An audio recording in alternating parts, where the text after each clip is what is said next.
Under the scorching heat of the midday sun, the vast plain west of the capital is submerged in a sea of murky dust. The air thickens with heat rising from the cracked earth, mixed with the pungent smell of sweat and the scent of rusting iron.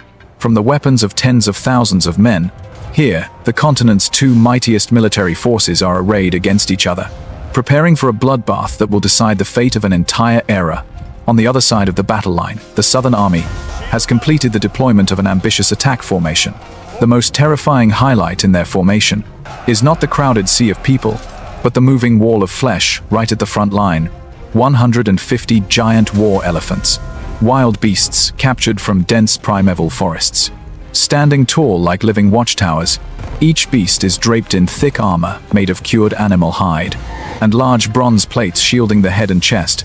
On their backs, small wooden towers are securely erected, housing archers and javelin throwers brandishing weapons. The snorting of the elephant herd creates a deep, dull sound, resonating with heavy footsteps, causing the ground to tremble slightly. Their long curved tusks are tipped with sharp steel, turning into pairs of death horns ready to gore any obstacle. The mahouts sit on the elephants' necks, holding iron hooks, eyes narrowed, waiting for the command to urge these tanks of flesh and blood to charge forward, facing that wild power. The Northern Army maintains an astonishing disciplined silence. Over 30,000 heavy infantry arranged in 3 staggered checkerboard layers, creating layer upon layer of defensive depth. They stand motionless, like stone statues, hands gripping large rectangular shields, eyes looking straight at the barrier of giant monsters ahead. Without flinching, on both flanks, the elite cavalry with overwhelming numbers of over 6,000 men and horses, restless, horse hooves pawing the ground, kicking up dust, ready for flanking tactical maneuvers. The atmosphere on the battlefield is taut as a string about to snap. The signal flags droop due to lack of wind, but the killing intent surges violently. From the southern center, a series of rapid war drums resound, signaling that the time of peace has ended. The frontline soldiers tighten their grip on spear shafts. Sweat rolls down foreheads, while the war elephants begin to trumpet long, ghastly sounds, signaling the storm of death about to sweep across this arid plain. As the attack command ends, a piercing volley of sound from hundreds of bugles and buffalo horns of the Southern Army. Immediately, 150 giant masses of flesh move at once. At first, heavy, slow steps, but after just a few breaths, their momentum begins to accelerate. The ground beneath the arid plain shakes violently. Dust and sand plowed up by the feet of hundreds of beasts, rising into a roiling, opaque wall of yellow dust, facing the whirlwind of death approaching. Instead, thousands of skirmishers with light leather armor and round shields, pouring rapidly from the gaps of the main formation. The Northern Skirmisher Army simultaneously raises large bronze trumpets. A harsh, chaotic, and ear-piercing sound resonates. At the same time, thousands of short javelins are launched into the air, forming a black rain of iron aiming straight at soft flesh. The lead elephants trumpet in pain. As metal points plunge into their flesh, a few beasts panic excessively, losing control of behavior. They shake their heads violently, trying to shake off the embedded javelins, roaring madly and turning to run back towards the rear. However, the majority of the war elephant herd maintains attack momentum, sharp iron hook rods digging deep behind their necks. With the inertia of tons of muscle rushing at high speed, the elephants knock away the skirmishers blocking the way, turning the slow-footed into unidentifiable corpses. Meanwhile, at the center of the northern formation, infantry commanders hold their breath, watching the approaching dust wall, preparing for the decisive collision. When the distance between the beasts and the main force is less than 50 paces, a strange and unprecedented bold tactical shift begins to unfold. Instead of tightening the formation into a solid steel shield wall, a decisive bugle command rings out from the central command position. Immediately, the square infantry blocks suddenly shift to the sides, creating large gaps running deep into the rear lines. The war elephants charging at terrifying speed, by natural instinct, immediately heading towards the open spaces. Instead of crashing into the forest of bristling sharp spears, they thunder through the narrow corridors between troop blocks. However, that safety is just a deadly illusion. From both edges of the corridor, thousands of infantry turn simultaneously, aiming spears and thrusting into the flanks of the passing elephants. Brutal stabs aimed at the soft thighs and underbelly. The space in the narrow corridors turns into bloody slaughterhouses. The agonizing roars of wounded elephants mix with shouting, Archers on the elephant towers try to shoot arrows down in retaliation, but they quickly become targets of hundreds of javelins thrown up from below. Many wooden towers sway violently as the beasts below thrash, flinging southern soldiers to the ground. The flow of the elephant attack now slips through the formation like water through fingers. The lucky elephants not killed run for their lives to the rear. The open door tactic completely neutralized the most terrifying shock power. In the rear, elephant hunting specialist teams ready weapons for the killing blow. When the scarred giant masses of flesh rush out of the narrow corridors, they crash into the assembly area of the reserve forces behind, thinking they had escaped the matrix of spears. The herd now falls into a trap doubly cruel. Here, it is no longer the static infantry blocks taking the hit, but the stage of specialized elephant hunting teams, groups of soldiers selected from the most reckless men, likely equipped to optimize agility. The elephants, crazed with pain and disoriented, beginning to trample wildly. They whip trunks, tossing food carts, trampling field tents, turning the logistics area into a chaotic battlefield of splintered wood and dust. However, this destruction is quickly contained. Squads of elephant hunters, about 10 men each, spreading out to surround each beast like a pack of hunting wolves. They do not confront head-on but move constantly, exploiting the slow maneuvering of the giant animals. Their weapons are not long spears, but large curved axes and heavy machetes. The cruelest tactic deployed without hesitation, attacking the leg tendons. Agile soldiers dodge deadly kicks, swinging weapons hard into the rear hocks of the war elephant. The sound of steel cutting thick flesh, the chilling snap of tendons, followed by a tragic roar as the beast loses the ability to support its body. When an elephant kneels down, its collapse creates a tremor like a falling tower. Dust sprays up, mixing with streams of dark red blood, pouring profusely, staining the ground black. Immediately, other soldiers rush in with oil-soaked torches and iron hooks. They throw fire at the beast's face to blind it, while long iron hooks are tossed up, hooking onto the wooden tower on the elephant's back, yanking down the archers trying to cling on in desperation. The elephant drivers, loyal mahouts, become priority targets. Once the beast falls, they are dragged down, and quickly finished off by dozens of swords surrounding them. Across the rear area, the scene unfolds like a giant slaughterhouse. The carcasses of dozens of war elephants lie scattered, piled up, forming bloody obstacles. The air is thick with the metallic smell of animal blood, mixed with the acrid smell of burning pitch. The destructive power of the elephant corps, the pride of the South, has been completely annihilated in the bloodiest manner. The surviving beasts scatter and flee into the distant desert, no longer capable of returning to threaten the northern formation. Now, when the threat from the living tanks has been eliminated, the battlefield returns to a state of equilibrium, clearing the way for the clash of iron and men, while the dust and screams of the elephant massacre still echo in the center. Then on the two flanks of the plain, another storm also begins to rise. Taking advantage of the moment, the Southern Army's attention is focused on the elephant attack results. The Northern Cavalry commander waves the signal flag, ordering over 6,000 elite cavalry to charge forward simultaneously. This cavalry unit is a combination of native, heavy armored warriors and a large number of mercenaries from Western nomadic tribes, those born attached to the saddle. Facing them, the Southern cavalry force is significantly thinner in numbers, only about 4,000 men and horses, equipped mainly with light armor and ranged javelins. The disparity in force is evident, but neither side shows faltering before the moment of life and death. Two masses of cavalry charge into each other at terrible speed, creating a thunderous explosion as thousands of horse and human bodies collide. At the front line, long spears shatter in the very first instant, flinging hundreds of riders from both sides out of their saddles, falling to the ground and immediately trampled by thousands of iron hooves. The battle shifts immediately to a bloody melee with swords and battle axes. Southern cavalry try to spread out to use javelins to pick at the enemy flank. However, this tactic is quickly broken by the overwhelming numbers. Northern riders surge forward like a broken dam, squeezing the enemy into tight close-quarters combat, where speed is no longer an advantage, but impact power is the deciding factor. Harsh sounds of metal clashing, screams of wounded horses, long swords of Northern cavalry chopping down from above, piercing through the flimsy leather caps of opponents. Blood dyes horsemanes red and waters the dry scorched grass. Under suffocating pressure of overwhelming numbers, the Southern cavalry formation begins to crack.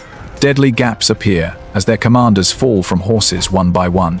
Realizing the situation is unsalvageable, surviving southern riders begin turning to flee into the distance, trying to escape the scythe of death. But the northern army has no intention of stopping. With iron discipline and a predetermined plan, the entire northern cavalry spurs horses in fierce pursuit, chasing southern remnants out of the main battlefield range.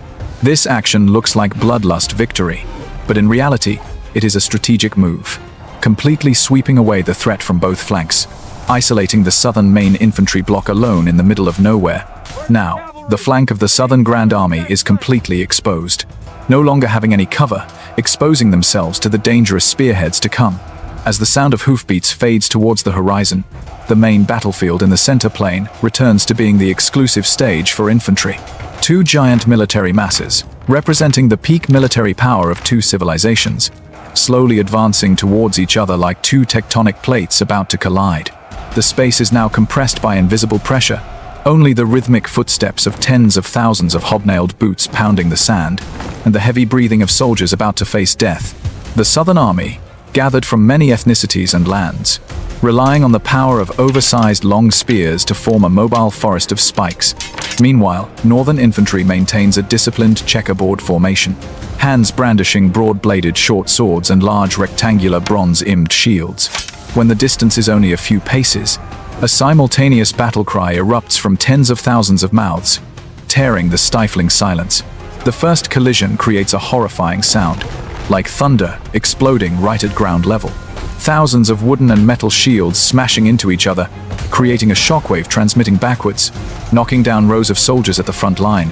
Southern long spears thrust hard into the enemy defensive line, seeking deadly gaps at the neck and armpits.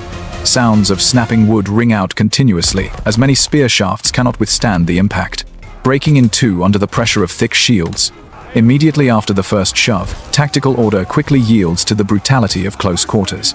Northern soldiers, after stopping the spear attack, immediately close in. They use shield rims to smash into opponents' faces, then thrust short, decisive sword strokes into the enemy's lower belly and thighs. Blood sprays profusely, dyeing armor red, and making the ground slippery underfoot. At the front line, life and death are separated by inches. Those who fall are immediately trampled mercilessly by hundreds of ironclad feet, until they remain only as unrecognizable masses of crushed flesh. No room for mercy or retreat. The rear ranks continuously push men forward, forcing comrades at the front to rush into enemy blades. The formations on both sides lock tightly together, so that soldiers who die standing cannot fall immediately, because they are clamped tight between shields. Dust rises thickly, mixing with the pungent smell of blood, creating a suffocating atmosphere.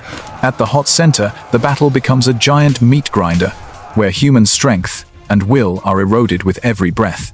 The Southern Army, though initially more numerous, beginning to feel the disadvantage as long spears become clumsy in close range, while the brutal close-quarters fighting style of the Northern Army is gradually taking the upper hand, peeling away their formation layers like a knife peeling bark. The sun begins to set west, casting eerie, sickly yellow rays down onto the plain, currently submerged in blood and fire. At the center of combat, the endurance of the Southern Vanguard Army, originally a collection of multi-ethnic mercenaries from remote hills and distant islands, beginning to reach the limit of collapse. Facing the disciplined and Cold War machine of Northern infantry, their individual bravery and singular skills gradually become meaningless. Round shields shattered, curved swords blunt and chipped, unable to penetrate the opponent's solid iron wall. Step by step, they are pushed back, leaving thousands of corpses scattered underfoot. Despair spreads quickly like a plague. When the ranks begin to waver, some mercenary units decided to throw away weapons. No longer able to withstand the suffocating pressure of death, they turn and flee towards the rear, hoping to find a way to live through the gaps of the second line. But what awaits them is not the helping hand of allies, but cold spear points pointed straight at their faces. The second line commander, fearing chaos will break the defensive formation, issued the cruelest order: slaughter anyone who dares to turn and run. As the vanguard soldiers rush into the rear ranks in panic, they crash into a bristling wall of spikes. Screams of pleading are quickly extinguished by the sound of iron blades piercing flesh. An internal slaughter explodes right in the middle of the battlefield. Mercenaries fall into the frenzied state of a cornered beast, they swing weapons, attacking their own comrades in the rear to cut a bloody escape path. The scene becomes utterly chaotic, Southerners killing Southerners, while the Northern army still advances silently like a black tide, cutting down anyone standing, distinguishing neither fighter nor fleeing man. Blood flows into large puddles bubbling underfoot, turning dusty ground into slippery red mud. Bodies pile up, forming grotesque obstacle mounds, forcing Northern soldiers to climb over warm corpses to continue the attack. The first Southern defense line is considered completely wiped out, not just by the enemy, but by the cruelty of their own side's discipline. As the cries of deserters fade away, the Southern second line is now directly exposed to the sword points. They are forced to step and trample on comrades' bodies to re-establish defense. But morale is severely shaken by the scene of fratricide. Cracks in the fighting will have begun to appear, signaling bad omens for the next fierce stage. Before the risk of total collapse as the first two lines have shattered, like dry leaves before a storm, the veteran Southern general decides to play the final trump card, which he has kept in reserve since the beginning of the battle. It is the army of elite veterans, those who have campaigned with IMM for over 15 years, through the harshest lands across the ocean, distinctly different from the motley mercenaries or raw recruits. This military bloc moves in absolute silence, exuding the cold aura of those who consider death a companion, as they step over the messy piles of corpses of friends and foes. To take over the battle line, the battle situation immediately changes. For the first time all day, the Northern infantry's storming advance is halted. Northern soldiers, though disciplined and well-equipped, but their bodies have begun to crumble after hours of continuous slaughter, now colliding with a true wall of steel. Their attacks no longer easily penetrate the enemy defense as before. Conversely, they begin to suffer sharp and cruel counterattacks. From the most experienced warriors in the world, the fighting shifts to the fiercest and most ruthless stalemate. Two army blocks, representing the quintessence of infantry warfare art, packed tight together, neither side yielding even half a step. The sound of clashing metal no longer echoes like thunder, but becomes harsh, murky sounds, repeating regularly. Spear points and sword blades finding each other through the narrowest armor gaps. Every thrust carries the absolute will to eliminate the opponent. The ground beneath their feet is now completely deformed.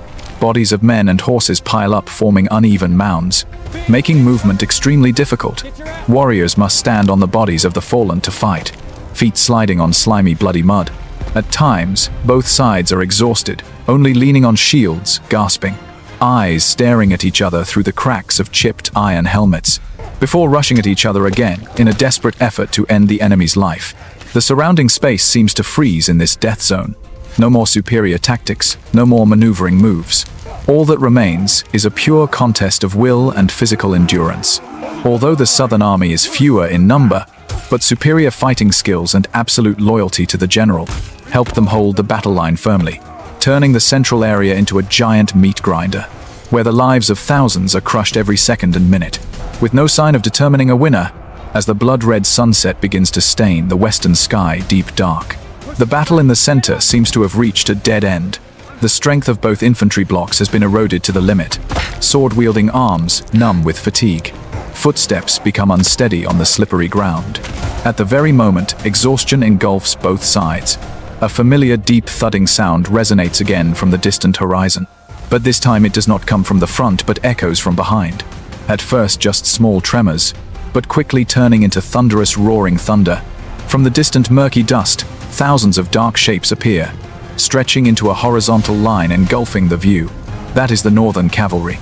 Those thought to have vanished after the early afternoon pursuit. They did not leave the battlefield, but executed a massive tactical arc, returning at the most decisive moment to deliver the finishing blow. Over 6,000 cavalry, after a short period of rest, spurring horses to rush into the battlefield at full gallop. Their target is the completely exposed back of the Southern veteran bloc, those focusing all attention on the battle in front, unaware that the scythe of death is crashing in from behind. The bugle sound and attack command ring out harshly, signaling the formation of the classic death trap, the hammer and anvil tactic. The collision from the rear happens with unimaginable cruelty. War horses rushing straight into the infantry ranks, standing with backs turned, flinging hundreds of people into the air with the thrust of muscle and chest armor. Long lances of Northern cavalry easily pierce the thin back armor, pinning seasoned warriors to the ground. Before they can understand what is happening, the Southern veteran formation, originally solid as a rock, now suddenly crumbling under pressure from two sides. Hit hard from behind, they shove each other, falling headlong forward, crashing into the very swords and shields of the northern infantry waiting ready. The combat space is miserably narrowed. Southern soldiers squeeze tight together, to the point of being unable to swing swords or raise shields to block, trapped in a wedged mass of human flesh, screaming in despair as the circle closes. Northern infantry, realizing the time has come, putting all remaining strength to push forward, they coordinate smoothly with the cavalry behind, turning the battlefield into a giant millstone, crushing the enemy in the middle. No retreat path, no room to maneuver. The South's most elite army, the last hope of an entire empire. Now just immobile targets waiting for death from all directions. The perfect siege formation has been established, locking every enemy escape route in a circle of death. The encirclement tightens like a giant noose tightening around a convict's neck. Under suffocating pressure from four sides, military order collapses completely, giving way to a unilateral and brutal massacre. No space left to swing swords or raise shields. Soldiers trapped in the middle are squeezed to suffocation. They fall, piling up on each other, layer upon layer, creating mass graves even while they are still dying. Northern infantry proceed with clearing the battlefield with terrifying coldness. The sound of clashing metal fades, replaced by faint groans. The veteran warriors fought to the last breath. No one dropped weapons to surrender, and no one was granted mercy. When the sun sets completely, night falls, covering the plain in a gloomy deep purple. The battlefield now sinks into deadly silence. Only the wind whistling and the flapping wings of vulture flocks gathering. Over 20,000 bodies lie scattered across the plain, turning the dry yellow sandy land into a dark red swamp of blood. Standing out amidst the sea of bodies are the massive forms of 150 war elephants. The living tanks that sowed terror now lie motionless like grey rocks, marking where the ambition of a mighty empire has been buried forever. In the distance, southern remnants flee scattered into the night. At the center, northern generals quietly observe their work. No loud cheering to celebrate victory, because the price paid was not small. The battle has ended, but its echoes will resonate forever, opening a new chapter for the rise of the Northern Empire on the continental map.